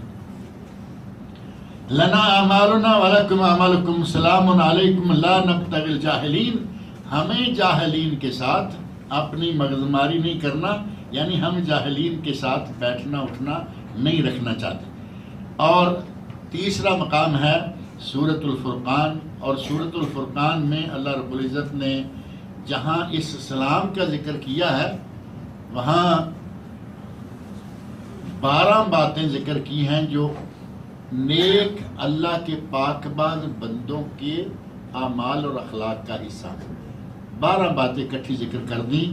وَعِبَادُ الرَّحْمَنِ الَّذِينَ يَمْشُونَ عَلَى الْأَرْضِ هَوْنًا، وَعِبَادُ الرَّحْمَنِ، اللہ کے بندے ہیں وہ. اللہ جس کو اپنا بندہ مانے، اللہ جس کو اپنا بندہ کہے، وہ کتنے مقام والے لوگ ہیں. فرمایا وَعِبَادُ الرَّحْمَنِ الَّذِينَ يَمْشُونَ عَلَى الْأَرْضِ هَوْنًا، اللہ کے بندے ہیں وہ، یا اللہ کے بندے وہ ہیں جو زمین پر چلتے ہیں بڑے آرام کے ساتھ. پہلی بات آرام کے ساتھ چلنا. اب یہ چونکہ باتیں میں 12 مختصر کر کے ذکر کرنا چاہتا ہوں تاکہ وقت لمبا نہ ہو جائے، ورنہ تو یہ بہت تفصیل طلب باتیں ہیں. زمین پر نرمی سے چلتے ہیں، یعنی چلتے ہوئے ایڑی مار کے چلتے ہوئے پتہ چلے کہ کوئی آ رہا ہے. کبھی کبھی دل میں اس طرح کی بات جیسے ہی یہ بات دل میں آگے سمجھے کہ یہ متکبر ہو گیا اور اللہ کو یہ ناپسند ہے. وہ زمین پر بڑی نرمی سے آرام سے چلتے ہیں. وَإِذَا خَاطَبَهُمُ الْجَاهِلُونَ قَالُوا سَلَامًا، یہاں بھی سلام آ گیا نا. بڑی نرمی سے چلتے ہیں زمین پر، اور جہاں کہیں جاہلوں کے ساتھ واسطہ پڑ جائے کہتے ہیں کہ ہماری طرف سے تمہیں سلام. یہ بھی سلام متارکہ ہے، جان چھڑانے یا وہاں سے کھسک جانے کا سلام، کہ وہاں سلام کرے نکل جائیں. اللہ رب العزت نے یہ ادب سکھلایا کہ جہاں کہیں، اور ایک جگہ فرمایا کہ اگر تم وہاں بیٹھے رہے تو تم انہی میں سے شمار ہو جاؤ. جہاں دین کی باتوں کے ساتھ مذاق کیا جا رہا ہو، دین کے ساتھ مذاق کیا جا رہا ہو، اہل دین کے ساتھ ان کا مذاق اڑایا جا رہا ہو، اگر وہاں بیٹھے رہے تم ان میں سے ہو، اور اگر سلام کر کے اٹھ کے آ گئے تو تم ان سے بچ گئے، علیحدہ ہو گئے۔ پہلی بات یہ کہ اللہ کے بندے وہ ہیں جو زمین پر آرام سے چلتے ہیں۔ دوسری بات یہ کہ اللہ کے بندے وہ ہیں کہ جب ان کا جاہلوں سے واسطہ پڑے تو وہ سلام کرتے ہیں، وہاں سے نکل جاتے ہیں۔ تیسری بات یہ، اللہ کے بندے وہ ہیں جن کی راتیں سجدوں میں اور قیام میں گزرتی ہیں، یعنی تہجد گزار ہیں۔ چوتھی بات یہ ہے کہ وہ یہ دعا کرتے رہتے ہیں، ربنا اصرف عنا عذاب جہنم، اے اللہ ہمیں جہنم کے عذاب سے محفوظ کر لے، ان عذابھا کان غراما، کیونکہ اس کا عذاب تو چمٹ جانے والا ہے، یعنی جو اس عذاب میں مبتلا ہو گیا اس کا خطا بالکل ہی چوپٹ ہو گیا۔ اور پانچویں بات ان میں یہ ہوتی ہے، وَإِذَا أَنفَقُوا لَمْ يُسْرِفُوا وَلَمْ يَقْتُرُوا وَكَانَ بَيْنَ ذَلِكَ قَوَامًا، جب وہ خرچ کرتے ہیں تو نہ بخل سے کام کرتے ہیں نہ ہی اسراف سے، بے تکا، ایسا بھی نہیں کہ خود کل کو فقیر ہو کے بیٹھ جائیں، بلکہ کان بین ذالک قواما، درمیانہ اعتدال کے ساتھ اللہ کی راہ میں بھی دیتے ہیں اور اپنے لیے اپنے بال بچوں کے لیے بھی رکھ لیتے ہیں۔ اور چھٹی صفت عباد الرحمن کی یہ ہے، والذین لا یدعون مع اللہ الہا آخر، وہ اللہ کے ساتھ کسی دوسرے کو نہیں پکارتے۔ یہ نہیں ہے کہ تکلیف پہنچے تو اللہ ہی کو بھول جائیں، یہاں دیکھا ہے مع اللہ، کہ وہ اللہ کے ساتھ کسی دوسرے کو نہیں پکارتے، اور آج کا مسلمان اللہ کو چھوڑ کر دوسروں کو پکارتا، اللہ یاد ہی رہتا ہے، یا پیر، یا استاد، یا فلان، یا فلان، یا شیخ عبد القادر جیلانی، یا بہاؤالدین، یا بہاؤالحق، بڑے عجیب غریب قسم کے نعرے بنے ہوئے ہیں۔ یا بہاؤالحق کے بعد یا بہاؤالحق بیڑا تک، یہ نعرہ ہے یا بہاؤالحق بیڑا تک، یعنی بیڑا ہے، جہاز ہے، اور وہ رک گیا ہے، کہیں پھنس گیا ہے، تم آؤ اور اس کو دھکا لگاؤ۔ یہ بہاؤالحق صاحب کو پکارا جا رہا ہے۔ اور ان کے ولیوں میں یہ باتیں بہت ساری پائی جاتی ہیں۔ افسوس کے ساتھ بعض لوگ اپنے آپ کو بڑا صاحب عقیدہ شمار کرتے ہیں، اپنی کتابوں میں وہ باتیں لکھ گئے ہیں کہ ان کے عقیدے کو کھل کر اس نے لوگوں کے سامنے رکھ دیا ہے۔ دیکھا کہ سرکار کا کندھا جو ہے یہ ذرا کچھ چھلا ہوا یا کندھے میں کچھ لگا ہوا ہے، تو پوچھا کہ حضرت کہاں تھے؟ تو کہا کہ فلان جگہ پہ ہمارے ایک ساتھی کی کوئی اسی طرح کا بیڑا پھنس گیا ہوا تھا، وہ بیڑا نکال کے آیا ہوں، کندھے کے ساتھ زور دے کے بیڑے کو دھکا۔ بھئی سرکار کہاں ہے؟ وہ کسی ملک میں ہے، یہ حضرت کہاں ہیں؟ اس طرح کی حکایات آپ نے پڑھی ہوں گی تفصیلات کے ساتھ۔ والذین لا یدعون مع اللہ الہا آخر، اللہ کے ساتھ وہ کسی دوسرے کو نہیں پکارتے۔ ولا یقتلون النفس التي حرم اللہ الا بالحق، جس نفس کو قتل کرنا اللہ نے حرام کر رکھا ہے اسے وہ قتل نہیں کرتے، یعنی قتل کا ارتکاب نہیں کرتے، الا بالحق، سوائے حق کے۔ اب جو جلاد ہے وہ بھی تو قتل کرتا ہے نا، لیکن وہ قاتل شمار نہیں ہوتا، وہ حق کے ساتھ کسی کو قتل کیا ہوا ہے، جان کے بدلے جان، کوئی بوڑھا زانی ہے اس کا قتل ہے، کسی حق کے ساتھ اس کو قتل کرنا۔ ولا یزنون، اور آٹھویں چیز یہ ہے کہ وہ زنا بھی نہیں کرتے۔ اور نویں چیز، نویں صفت عباد الرحمن کی، والذین لا یشہدون الزور، جو جھوٹ نہیں بولتے، جھوٹ کی گواہی نہیں دیتے، جھوٹ کی گواہی نہیں دیتے، جھوٹ نہیں بولتے، اور کوئی ایسی جگہ جہاں جھوٹ چل رہا ہو وہاں نہیں دیکھتے۔ وَإِذَا مَرُّوا بِاللَّغْوِ مَرُّوا كِرَامًا،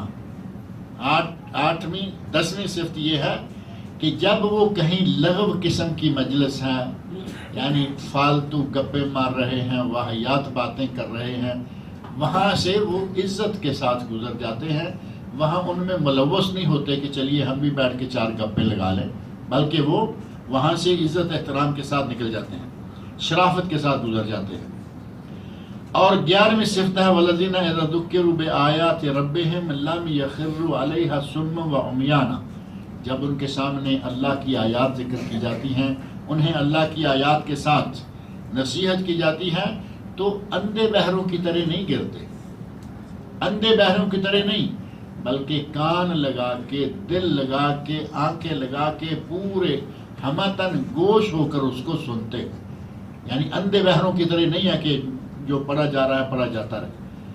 اور 12ویں اور آخری صفت یہاں اللہ رب العزت نے عباد الرحمن کی یہ بیان کی، والذین یقولون ربنا هب لنا من ازواجنا وذریاتنا قرۃ اعین واجعلنا للمتقین اماما. یہ دعا تو آپ کو یاد ہوئی، یہ دعا یاد کرنے والی ہے، اچھی دعا ہے.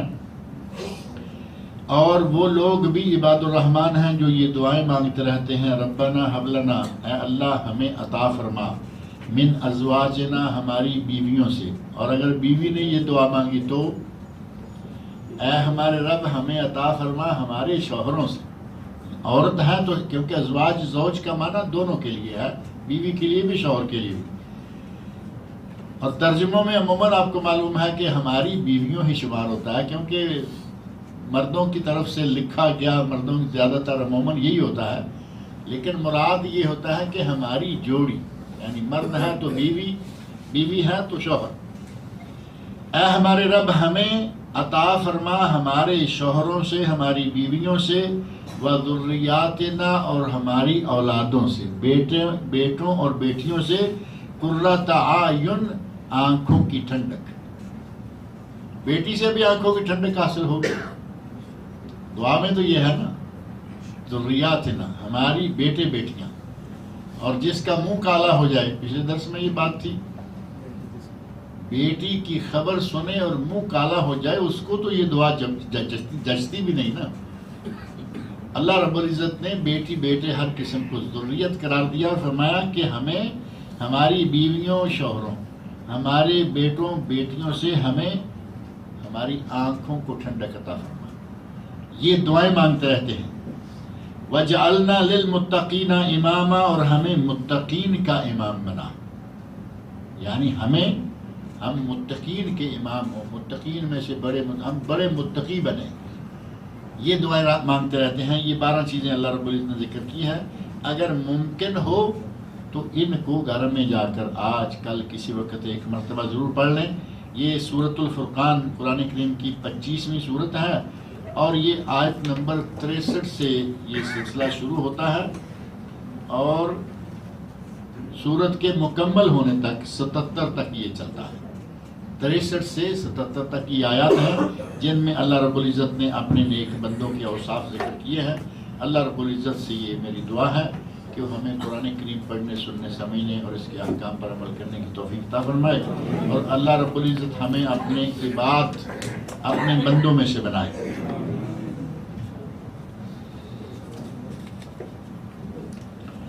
میرا نام عارف ہے اور میں حیدرآباد سے ہوں. یہ ہمارے عارف بھائی کہہ رہے ہیں، میں اپنا تعارف نہیں کروا رہا. مجھے تو زیادہ سے زیادہ کچھ لوگوں نے کہا کہ کیا تم بنگلور سے ہو؟ میں نے کہا بھی بنگلور ہو یا لاہور ہو ایک ہی بات ہے، سارے مسلمان ہیں.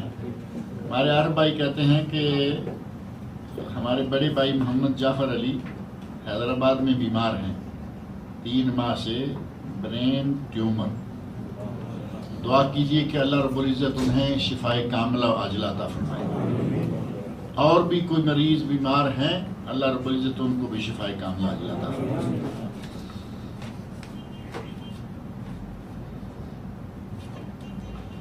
کیا ہم شیعہ کو سلام کر سکتے ہیں؟ بڑا بر وقت سوال ہے. وقت بھی ہے، درس بھی تھا، اتفاق سے موسم بھی وہی بنا ہوا ہے. تو شیعہ کو شیخ الاسلام امام ابن تیمیہ رحمۃ اللہ علیہ کے اقوال کی روشنی میں اگر صحیح طور پر سمجھ لیا جائے تو انہوں نے 2 حرفی خلاصہ ان کی کتاب کا، کتاب بڑی ہے ان کی 4 جلدوں میں ہے.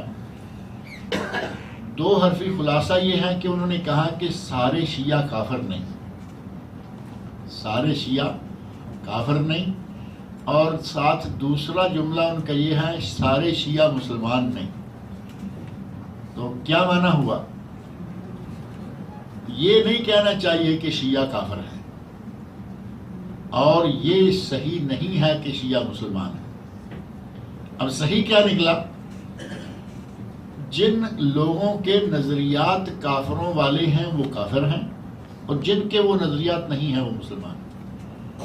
اب نظریات کافروں والے کیا کیا ہیں وہ میں دو ایک چیزیں آپ کے سامنے رکھتا ہوں۔ جو یہ سمجھے کہ جبرائیل علیہ السلام بھول گئے، اللہ نے بھیجا تھا علی کے گھر میں رضی اللہ تعالیٰ عنہ، اور وہ بھول کر چلے گئے نبی کے گھر میں وحی کے لیے، یعنی بنانا نبی تھا، علی کو بنا دیا نبی کو۔ جو آدمی یہ عقیدہ رکھے کیا وہ مسلمان ہو سکتا ہے؟ اور پھر پہلے انہوں نے یہ کہا کہ وہاں غلطی کی، اور بعد میں حضرت علی کو نبی تو بڑی معمولی بات رہ گئی اللہ کے سامنے، پھر بعد میں مقام الوہیت پر ان کو لے آئے۔ پچھلے دنوں ایک ان کے مولوی کا کلپ سنا، یقین جانیں کہ میں تو بڑے عرصے کے بعد یہ سمجھا کہ یہ تو واقعی دل سے مانتے بھی ہیں اور کہتے بھی ہیں کہ حضرت علی جو ہیں وہ معبود ہیں، معبود عام نہیں، الہ ہیں، یعنی اللہ ہیں۔ وہ عبد المطلب کے لیے ایک واقعہ لے کے گیا، کہتا ہے کہ عبد المطلب کسی کے پاس گیا اور اس نے جا کے کہا کہ فلاں فلاں تاریخ میں ہمارے یہاں، یا فلاں دن میں، یا فلاں ہفتے میں ہمارے یہاں بچے کی ولادت متوقع ہے، ہمیں اس کے بارے میں کچھ بتاؤ۔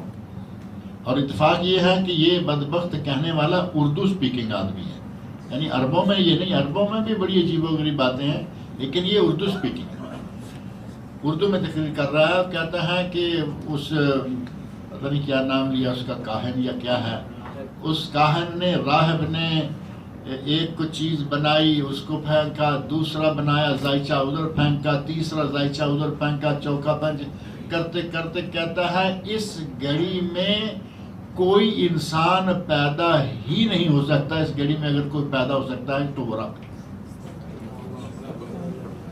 آپ اندازہ کریں، حضرت علی رضی اللہ عنہ کو پہلے تو نبی بنوانا چاہ رہے ہیں، اب خدا بنوانا چاہتے ہیں۔ یہ مسلمان کیسے ہوگا جس کا یہ عقیدہ ہے؟ قرآن کریم ناقص ہے، یہ 30 سپارے جو ہمارے پاس ہیں کہتے ہیں یہ ناقص ہے، یہ پورا 40 تھا، یہ کیسے مسلمان ہوگا؟ اب اگر کسی کے بارے میں یہ ثابت ہو جائے کہ یہ ان میں سے، اس کو سلام کہنا جائز نہیں کیونکہ وہ مسلمان نہیں ہے، لیکن اگر آپ کو کسی کے بارے میں یہ علم نہیں ہے تو آپ اس کو سلام کر سکتے ہیں۔ اور ان میں ایک پارٹی ہے، اور وہ پارٹی بہت شاذ و نادر کہیں ہے، اگر ہے تو یمن میں کچھ لوگ ہیں اور کہیں ہیں یا نہیں، اور وہ ہیں جو زیدی ہے، زیدی، ہمارے پاک و ہند کے زیدی بھی وہ زیدی نہیں، وہ سارے عقیدے یہی ہیں، کہلواتے ہیں زیدی، لیکن کچھ زیدی ایسے ہیں جن کا اہل سنت سے کوئی خاص اختلاف نہیں، صرف یہ اختلاف، نمازیں ہماری طرح، کلمہ ہماری طرح، اذان ہماری طرح، اختلاف صرف اتنا ہے کہ حضرت علی کو خلیفہ اول ہونا چاہیے تھا۔ یہ ایک اجتہادی مسئلہ ہے، اس کو کوئی اتنی اہمیت نہیں دی جاتی، لہذا اگر کوئی اس قسم کا ہے تو اسے آپ سلام کر سکتے ہیں۔ عبد المحسن صاحب نے لکھا ہے کہ ان کی نانی جو کہ خلیل مسکینی صاحب کی والدہ ہیں، 3 دن پہلے ان کا انتقال ہو گیا ہے۔ دعا کیجئے کہ اللہ رب العزت ان کی مغفرت فرمائے، ان کی بشری کوتاہیوں کو اللہ تعالیٰ معاف کرے، اللہ تعالیٰ ان کو جنت الفردوس میں اعلیٰ مقام عطا فرمائے۔ عبد المحسن صاحب اور خلیل مسکینی صاحب اور دوسرے پسماندگان جتنے بھی ہیں، اللہ تعالیٰ ان سب کو صبر و ہمت عطا فرمائے۔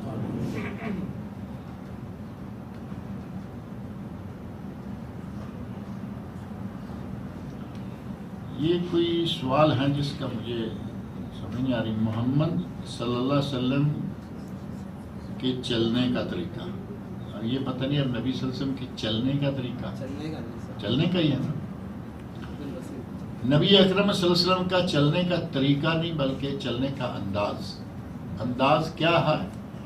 آپ جب چلتے تو یوں لگتا کہ جیسے کوئی اونچائی سے نیچے کی طرف چل رہا ہے، تو وہ کیسے چلے گا؟ اس کی نگاہیں کہاں ہوں گی؟ پاؤں میں، کہ کہیں ایسا نہ ہو کہ پاؤں ایسی ویسی، جو سیدھا چل رہا ہے ظاہر ہے کہ اس کو تو نظر آ رہا ہے کہ آگے کوئی چیز نہیں ہے، جو ایسی جگہ پہ چلتا ہے اس کو پاؤں میں دیکھنا ہوگا کہ ایک پاؤں پتھر پہ، ایک پاؤں کسی ایسی جگہ پہ نہ آ جائے کہ میں کام سے جاؤں۔ نبی اکرم صلی اللہ علیہ وسلم ہمیشہ اس طرح چلتے تھے کہ آپ کی نگاہیں نہ اس بلکونی میں، نہ اس گھر کے دروازے پر، نہ اس جگہ بلکہ اپنے پاؤں کے سامنے نگاہ ہوتی، اور اس طرح آپ بڑے اچھے انداز سے، معصومانہ انداز سے گزر جایا کرتے تھے۔ احادیث سے بتائیے، یہ حدیث میں ہی موجود ہے یہ بات کہ نبی اکرم صلی اللہ علیہ وسلم کنواری حیادار لڑکی سے زیادہ باحیا تھے، اور جب آپ چلتے تو یوں چلتے جیسے کوئی اونچائی سے ڈھلان کی طرف چل کے آ رہا ہے۔ امام کے پیچھے سورہ فاتحہ کب پڑھیں؟ یہی ہے، امام کے پیچھے سورہ فاتحہ پڑھنے کے مختلف طریقے ہیں۔ سورہ فاتحہ پہلی بات یہ کہ پڑھنی چاہیے۔ نبی صلی اللہ علیہ وسلم نے ارشاد فرمایا ہے لا صلاۃ لمن لم یقرأ بفاتحۃ الکتاب، جو سورہ فاتحہ نہیں پڑھتا اس کی نماز نہیں ہوتی۔ مولانا رشید احمد گنگوہی برصغیر پاک و ہند کے علماء میں سے ہیں، معروف دیوبندی مسلک احناف میں سے، وہ کہتے ہیں کہ سورہ فاتحہ کی اتنی فضیلت ہے کہ یہ پڑھ ہی لینی چاہیے، چاہے محل ثنا میں پڑھ لیں۔ یعنی امام کو، آپ کو معلوم ہے کہ یہ درمیان میں جگہ نہیں دے گا، آمین کے بعد میں جگہ نہیں دے گا، یہ بسم اللہ شروع کرے گا اور والضالین پہ جا کے ختم کرے گا، اور ساتھ ہی قل ھو اللہ شروع کر دے گا یا کوئی بھی سورت۔ ایسے امام کے پیچھے وہ کہتے ہیں کہ اللہ اکبر کہہ کے وہ سبحانک اللہم و بحمدک کا پڑھنا شروع ہوا ہے، آپ سورہ فاتحہ پڑھ لیں۔ محل ثنا یعنی شروع میں آپ پڑھ لیں، اگر آپ چاہتے ہیں کہ اس کے پڑھنے کے دوران خاموش رہیں۔ ایک جگہ ہوئی امام کے ساتھ کوئی کلاش آپ کا نہیں آتا، کوئی کہے کہ یہ امام سے پہلے پڑھ لی ہے تو اس کا امام سے اور آپ سے کوئی تعلق نہیں ہے، کیونکہ امام نے سجدے میں کتنی تسبیح پڑھی کیا آپ کو معلوم ہوتا ہے؟ امام ایسا ہے کہ اس نے سجدے میں مشکل سے 3 یا 5 پڑھی، اور ہمارے کب کے 3 پڑھ کے انتظار کر رہے ہیں کہ کب یہ اللہ اکبر کریں۔ اذکار میں آگے پیچھے ہو جاتا ہے، کوئی بات نہیں ہے، لیکن امام رکوع جائے اور آپ اس سے پہلے چلے جائیں، امام رکوع اٹھے اور آپ پہلے اٹھ جائیں، یہ سخت ناجائز ہے۔ نبی صلی اللہ علیہ وسلم نے فرمایا کہ کہیں ایسا نہ ہو کہ اللہ تمہارے سر کو گدھے کا سر بنا دے۔ یہاں وعید سخت ہے، لیکن یہاں اذکار وغیرہ میں یہ بات نہیں ہے۔ دوسرا طریقہ یہ ہے کہ آپ امام کے سکتات میں پڑھ لیں، الحمدللہ رب العالمین۔ اب ظاہر ہے کہ جب امام تھوڑا کھینچے گا تو تھوڑا سانس بھی لے گا، اس کے سانس لینے کے دوران آپ یہ پڑھ لیجیے۔ شاہ ولی اللہ محدث دہلوی رحمۃ اللہ کہتے ہیں کہ مجھے یہ طریقہ محبوب ترین ہے، پڑھ بھی لے گا، سن بھی لے گا۔ تیسری جگہ یہ ہے کہ جب امام کہے والضالین تو وہاں بھی وہ کھینچے گا، وہاں وہ تھوڑا سا سانس لے گا، اور کچھ لوگ تھوڑا زیادہ سانس لیتے ہیں تاکہ پیچھے والے سورہ فاتحہ پڑھ لیں۔ چوتھی جگہ یہ ہے کہ امام بلند آواز سے پڑھ رہا ہے اور آپ اس کے ساتھ ساتھ بغیر آواز کے پڑھتے جائیں، اور یہ حضرت ابو ہریرہ رضی اللہ عنہ نے باقاعدہ اپنے شاگرد کو سکھلایا، اور شاگرد کہہ رہا ہے کہ اگر امام پڑھ رہا ہو تو وہ کہتے ہیں اقرأ بہا فی نفسک یا فارسی۔ سوال کرنے والا شاید کوئی فارسی زبان والا ہے، کہا کہ تم دل میں پڑھو، اور دل میں پڑھنے سے مراد یہ نہیں ہے کہ ہونٹ بھی نہ ہلے، زبان بھی نہ چلے اور یہ پڑھ بھی رہا ہو۔ لفظ اقرا قرات کا اطلاق صرف پڑھنے پر ہوتا ہے، اور وہ دل میں اکیلے میں نہیں رہے گا۔ مراد یہ تھی کہ بغیر آواز کے، وہ بلند آواز سے پڑھ رہا ہے، تم بغیر آواز کے۔ ظہر اثر میں تو یہ نوبت نہیں آئے گی، آخری رکعت مغرب کی 1 اور عشاء کی، ظہر کی، عصر کی جو ہیں ان میں بھی یہ نوبت نہیں آئے گی، کیونکہ امام بھی خاموش، آپ بھی خاموش۔ جہری نمازوں میں جمعہ، عیدین، فجر، مغرب کی 2، عشاء کی 2 رکعتیں جن میں امام جہرن پڑھ رہا ہے، ان میں وہ بلند آواز سے پڑھ رہا ہے، آپ ساتھ ساتھ آرام سے پڑھتے جائیں، سن بھی لیں گے، پڑھ بھی لیں گے۔ اس طرح ضروری ہے کہ آپ امام کے ساتھ پڑھیں۔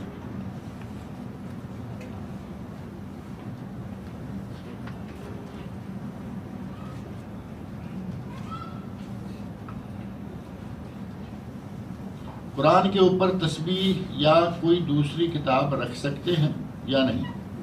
قرآن کریم کلام الہی ہے، اور اللہ کا کلام ساری کائنات کی ہر چیز سے اعلیٰ ہے۔ یہ بات صحیح ہے یا نہیں؟ اب اس کے اوپر اگر کوئی یہ پکڑ کے موبائل رکھ دے، کئی لوگ ہیں چشمہ رکھ دیتے ہیں، گھڑی رکھ دیتے ہیں، کچھ بھی رکھ دیتے ہیں، اور کچھ لوگ ہیں وہ اور کچھ رکھیں نہ رکھیں اس کے اوپر تبلیغی نصاب کی کتاب ضرور رکھ دیتے ہیں، فضائل اعمال مسجدوں میں پڑھا ہوا کبھی کبھی دیکھتے ہو گیا۔ قرآن کریم کے اوپر حدیث شریف بھی نہیں رکھنی چاہیے جو کہ نبی اکرم صلی اللہ علیہ وسلم کے ارشادات، کیونکہ قرآن اللہ کا کلام ہے اور حدیث اس کے نبی کا کلام۔ اللہ خالق ہے، مالک ہے، نبی اس کی مخلوق ہے، لہذا قرآن کے اوپر کوئی چیز نہیں رکھنی چاہیے، قرآن کو سب سے اوپر رکھیں۔ اور اگر کہیں لا علمی میں لاپرواہی میں کوئی چیز آ گئی تو کوئی کفارے والی بات بھی نہیں ہے کہ آپ اس پہ یہ کریں اور وہ کریں، لیکن کوشش کرنی چاہیے کہ قرآن کریم کے اوپر کوئی دوسری کتاب یا کوئی چیز نہ رکھی جائے۔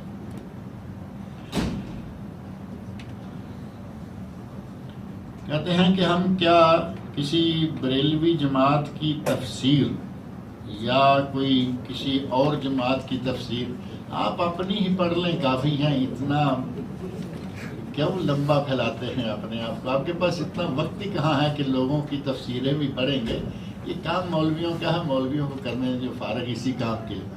آپ کوشش کر کے کم از کم یہ تفسیر ایک جو ہے یہ اپنے گھر میں بھی رکھیں، پڑھیں بھی، اور یہ تفسیر بھی کون سی ہے؟ تفسیر احسن البیان، یہ پڑھ لیجئے۔ اب آپ بریلویوں کی کل کو کوئی کہے گا کہ شیعہ کی بھی میں ایک پڑھ لوں، پرسوں کوئی تیسری پڑھے گا، 4 قسم کی باتیں ذہن میں ہوگی، یہ پتہ نہیں کہ صحیح کیا ہے اور غلط کیا ہے۔ کیوں آپ اس طرف جاتے ہیں؟ اپنی کتابیں پڑھا کریں، وہی کافی ہیں، اور ہمیں چونکہ مجبوری نہیں ہے ان کو پڑھنے کی۔ ایک آدمی نے کہیں ڈبیٹ کرنی ہے، عالم دین ہے، ڈاکٹر ذاکر نائک پڑھے عیسائیوں کی کتابیں، آپ کو کیا ضرورت ہے پڑھنے کی؟ بات سمجھ میں آ رہی ہے نہیں؟ شیخ احمد دیداد پڑھتے تھے یہودیوں کی، عیسائیوں کی، ہندوؤں کی، ان کی ضرورت تھی۔ ہر آدمی کی یہ ضرورت نہیں ہے، اسے نہیں۔ کوئی آدمی مصنف ہے، لکھتا ہے، اسے ضرورت پڑتی ہے مختلف دوسری زبانوں، دوسرے مذہبوں، دوسرے دینوں، دوسرے مسلکوں کو پڑھنے کی، آپ کو ضرورت نہیں ہے۔ آپ کوشش کیجئے کہ اپنی کتابیں پڑھیں۔ کیا اپنے آپ کو اہل حدیث کہلوانا غلط ہے؟ اتنا بڑا غلط تو نہیں ہے، لیکن یہ کوئی ضروری بھی نہیں ہے کہ آپ ایجنڈا لگیں اور اوپر لے کے رکھیں ہر وقت میں اہل حدیث ہوں۔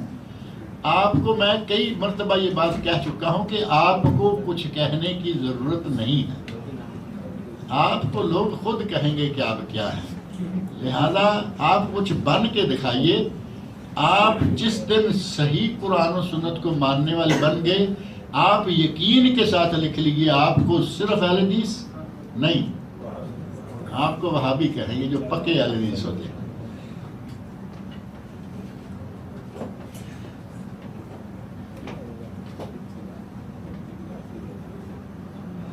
حسن حدیث یا ضعیف حدیث کی کیا شرط ہے؟ یہ ایک ٹیکنیکل مسئلہ ہے، تفصیل طلب ہے۔ حسن حدیث کیا ہے، ضعیف کیا ہے، صحیح کیا ہے؟ یہ راویوں کے ساتھ، راوی صحیح ہیں تو صحیح ہے، صحیح کے راوی نہیں ہیں ان میں کچھ کمی بیشی ہے، صحیح لذات ہی، صحیح لغیر ہی، صحیح کی بھی 2 قسمیں ہو گئیں، اور آگے جا کے حسن لذات ہی، حسن لغیر ہی، حسن کی 2، پھر ضعیف، اس کے بعد منکر ہے، شاذ ہے، موضوع، من گڑت ہے، لا اصل۔ حدیث کی بہت ساری اقسام ہیں، یہ کوشش کیا کیجئے، پڑھا کیجئے، ان کی تفصیل جو ہے وہ انشاءاللہ آپ کو مل سکتی ہے انہی کتابوں میں جو کہ حدیث سے متعلقہ کتابیں ہیں۔ ایک پچھلے دنوں میں نے ایک بڑا اچھا جیسے اشتہار بنا ہوا ہوتا ہے نا حدیث کی اقسام، کل پرسوں ترسوں میں نے اس کا فوٹو لیا ہے، اگر میرے پاس آپ لوگ واٹس ایپ میں ہیں تو میں انشاءاللہ وہ فوٹو بھیج دوں گا، اس میں آپ کو انشاءاللہ کافی ساری تفصیلات جو ہیں وہ مل جائیں گی۔ اللہ رب العزت مجھے اور آپ سب لوگوں کو نیک عمل کی توفیق دے۔